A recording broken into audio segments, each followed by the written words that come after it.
janganlah padamkan roh. Bapak, mama, saudara, kakak, adik yang dikasihi oleh Tuhan kita Yesus Kristus, baik yang ada di gereja maupun yang ada di rumah, dimanapun kalian berada, saya mau kasih tahu bahwa kenapa kita jangan padamkan roh kita. Seringkali hari-hari ini banyak sekali yang membuat kita jauh dari Tuhan. Hari-hari ini banyak sekali yang membuat kita sibuk sehingga kita tidak ada waktu untuk memuji dan menyembah Tuhan. Saya secara pribadi, saudara-saudara, seringkali kalau saya khotbah saya selalu memakai diri saya. Dari semenjak mama saya sakit sampai mama saya meninggal,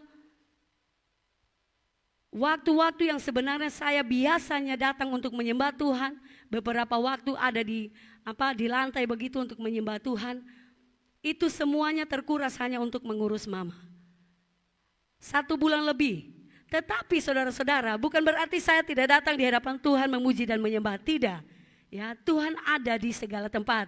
Tuhan tidak dibatasi oleh ruang dan waktu. Ya, Tuhan tidak pernah dibatasi oleh itu, saudara. Sehingga walaupun saya melayani mama, saya melayani dia dengan hati yang tulus. Saya terus menaikkan pujian dan penyembahan saya di hadapan Tuhan. Ya, saya tidak membatasi oleh karena mama sakit terus saya layani dia, dan saya tidak fokus dengan Tuhan, tidak, saudara. Ya, saya terus menyembah Tuhan. Saya mengajak jiwa saya memuji dan menyembah Tuhan. Itulah roh kita. Bagaimana kalau kita mau supaya api kita terus bernyala-nyala, mari layanilah rohmu dengan mengajak rohmu untuk terus memuji dan menyembah Tuhan. Haleluya. Bapak, mama, kakak, adik yang dikasihi oleh Tuhan kita Yesus Kristus, Roma 12 ayat 11, di situ katakan bahwa janganlah hendaknya kerajinanmu kendor, biarlah rohmu bernyala-nyala dan layanilah Tuhan. Kalau kita lihat di situ kata biarlah artinya tidak otomatis, tetapi menunjukkan sebuah pilihan. Ya, sebuah pilihan itu dibutuhkan yang namanya disiplin. Ya, dan untuk kita dapat disiplin itu kita harus menjaga diri kita baik-baik, memelihara diri kita baik-baik agar roh kita itu tetap bernyala. Bagaimana kita mau disiplin, bagaimana kita mau menjaga supaya roh itu tetap bernyala-nyala dengan apa di dalam kita. Mau buat apa? Saya ingat Tuhan Yesus, saudara-saudara. Saya kalau hadapi anak saya, kalau hadapi suami saya, kalau hadapi keadaan apapun yang saya hadapi, mau sakit, penyakit, mau keadaan ekonomi yang yang naik turun, ya banyak sekali keadaan yang saya hadapi, satu saja yang saya ingat. Saya ingat itu darah Yesus, saudara. Saya ingat itu daging yang dicambuk, daging yang dicabik. Ya, saya ingat itu darah yang tercurah. Seringkali saya ingat itu, saudara. Dan itu membuat hati saya itu remuk. Sampai akhirnya setiap keadaan yang begitu melilit hidup saya, baik dari suami, anak-anak, pekerjaan, usaha, keuangan, itu tidak menghalangi hati saya untuk terus memuji dan menyembah Tuhan, saudara. Saya tidak mau melihat itu, karena itu adalah penyakit bagi saya. Ya, karena itu hanya membuat kita menjadi lemah. Ya, sehingga membuat roh kita tidak bernyala-nyala. Seringkali dan seumur hidup saya selama saya mengenal Tuhan, hari-hari di mana Tuhan membawa saya terus lebih dalam lagi mengenal Dia, hanya Injil yang saya ada dalam hati saya untuk membuat saya menjadi kuat. Ya, tidak ada lagi yang lain.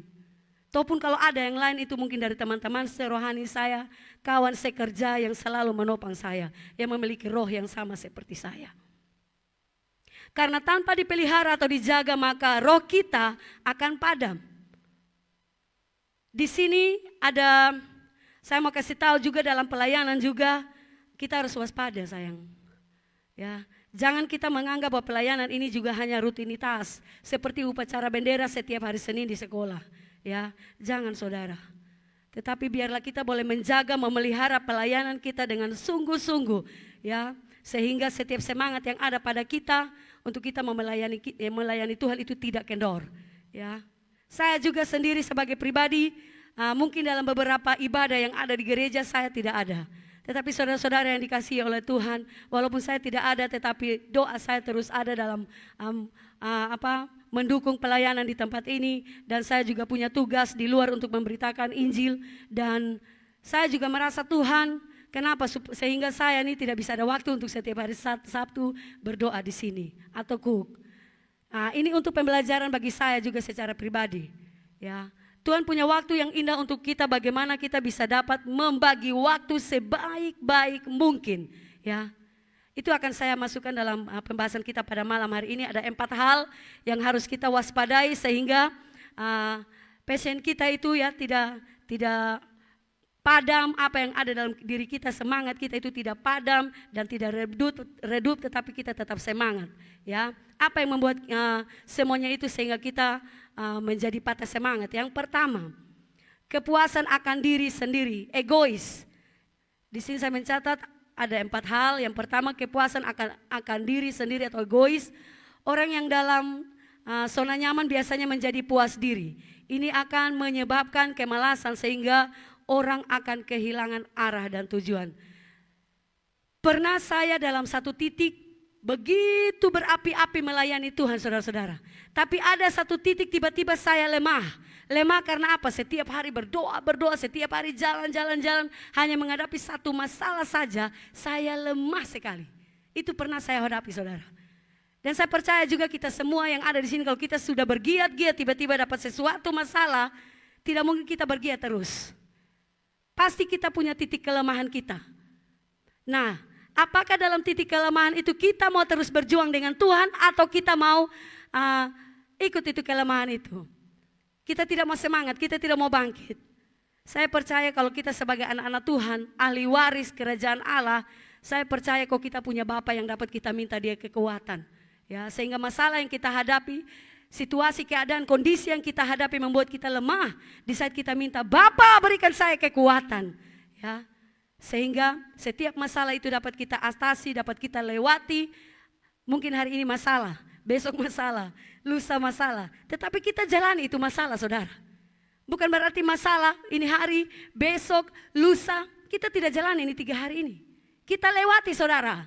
Tetapi puji nama Tuhan, kita bisa lewati itu 3 hari itu tadi dengan kekuatan Tuhan. Amin. Tanpa kita sadari bahwa ada pertolongan Tuhan yang tidak tersembunyi kalau kita rasakan bagaimana hadirat Tuhan. Sehingga malam hari ini saya mau bilang kepada kita semua, jangan egois. Ya, kita sebut kita anak Allah, kita sebut kita Bapa pun anak, tetapi masalah sedikit datang, kita tidak peduli Yesus, tetapi kita peduli masalah. Oleh karena itu pada malam hari ini, biarlah keegoisan kita, kepuasan diri kita sendiri yang mau menyenangkan diri kita sendiri itu kita buang jauh-jauh. Karena itu akan menyebabkan kita menjadi lemah dan malas. Yang kedua, kesulitan hidup. Banyak sekali masalah seperti yang tadi saya sudah katakan, mau konflik, mau dikucilkan, mau musibah, sakit penyakit, kesulitan keuangan dan lain sebagainya. Ini membuat orang merasa Tuhan tidak adil. Bahkan merasa sudah ikut pelayanan tetapi Tuhan tidak memberi kita berkat. Ini membuat kita seringkali memadamkan semangat kita untuk melayani Tuhan. Ya, saya tidak tahu saya dengan semua tim altar yang di sini, apakah kita waktu kita dikucilkan, waktu kita direndahkan mungkin dalam pelayanan kita, satu iri dengan yang satu omong dengan satu, apakah kita mau terus maju atau kita mau mundur? Saya pernah satu titik di tempat ini, saudara-saudara, satu tim pelayanan kita di sini, saya tidak sebutkan nama. Saya pernah rasakan itu. Tetapi saya pulang, saya renungkan lagi kembali. Tiba-tiba roh bilang apa? Jangan padamkan rohku yang ada di dalammu. Ya, akhirnya saya bangkit, saudara. Saya tidak melihat itu perkataan, saya tidak lihat itu yang dikucilkan dan direndahkan, tetapi saya melihat bagaimana pembelaan Tuhan. Di saat saya melihat Tuhan, saya mau melayani Tuhan, saya tidak mau melihat setiap kata-kata itu, saya tidak mau melihat setiap yang direndahkan itu, saya mau melihat bagaimana pembelaan Tuhan, saya maju terus melayani. Dan puji nama Tuhan, yang tadinya dengan perkataan-perkataan yang bisa kita menjadi down, yang bisa membuat kita lemah, perkataan itu yang akan berdamai dengan kita. Haleluya. Ya. Jadi musuh kita jangan kita benci, saudara. Ya. Mau dia menyakiti kita dengan perkataan yang membuat kita, aduh sudah biar subeta mengalah su. Biar subeta jangan melayani le segala macam tetek bengek yang tidak penting di hadapan Tuhan. Jangan, saudara, pandang Yesus. Karena engkau datang di sini bukan untuk melayani dirimu sendiri dan jemaat, tetapi engkau datang untuk melayani Tuhan. Haleluya. Ya. Banyak sekali yang saya dapat hari-hari awal-awal saya bergabung di sini, banyak sekali. Tetapi saya tidak melihat itu, saudara. Saya datang di sini, saya bilang ini rumah Tuhan. Saya datang di sini, ini tempat saya. Karena di mana Bapakku berada, di situ aku pun berada. Haleluya.